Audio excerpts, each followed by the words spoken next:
রোজকার রান্নার থেকে আজকের রেসিপি মোগলাই পরোটা। আজ বানাবো মোগলাই পরোটা। তো মোগলাই পরোটা বানাতে লাগবে, আমি এখানে ময়দা মেখে নিয়েছি, সাদা তেল, একটু লবণ, একটু চিনি দিয়ে যেরকম লুচির জন্য ময়দা মাখি সেরকম ময়দা মেখে নিয়েছি। আর লাগবে পেঁয়াজ, কাঁচা লঙ্কা, ধনেপাতা, স্বাদ মতন লবণ আর ডিম। তো এই দিয়েই আমরা আজ বানাবো ঘরোয়া পদ্ধতিতে মোগলাই পরোটা। এখন আমি একটা ডিম নিয়েছি, এই ডিমটাতে এখন আমি এক এক করে সব দিয়ে দেবো। যে পেঁয়াজ দিয়ে দিলাম, দিয়ে দিব কাঁচা লঙ্কা, দুটো কাঁচা লঙ্কা নিয়েছি, স্বাদ মতন নুন, আর দিব ধনেপাতা। এই দিয়ে আমি ডিমটাকে ভালো করে ঘেটে নিব। এটাকে ভালো করে ঘেটে তারপরে আমি মোগলাই পরোটাটা বানিয়ে এটাতে দিয়ে দেবো। তো আমি এখন পরোটাটা বানাই। এখন আমি পরোটার সাইজে একটা ময়দার ডো নিলাম, এটাকে আমি বেলে নিই একদম গোল করে, যেরকম আমরা গোল হিসেবে রুটি বানাই না, সেরকম রুটির মতন করে বেলে নেব।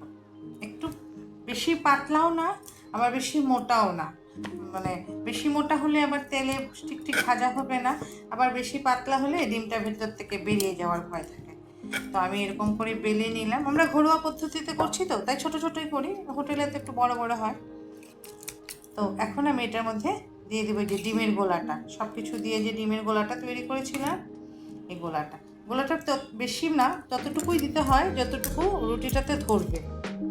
তারপরে আমি এই যে সাইডগুলি বন্ধ করে দিব, এরকম করে এই সাইডটাকে এরকম করে। এটা আর বেলার দরকার নেই, বেলতে গেলে তখন বেরিয়ে যাবে।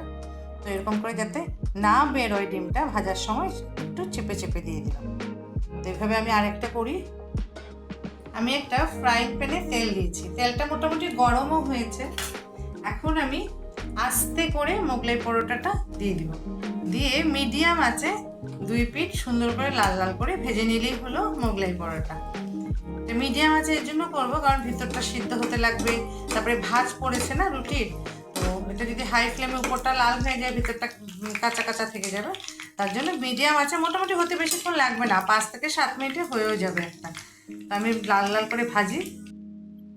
এই যে এখন আমি দুইটা পরোটা একসাথেই দিয়ে দিয়েছি, কারণ প্যানে জায়গা হয়ে গেছে তাই দিয়ে দিলাম। তো এইভাবে আমি লাল লাল করে দুই সাইড সুন্দর করে মিডিয়াম আঁচে ভেজে নিলাম।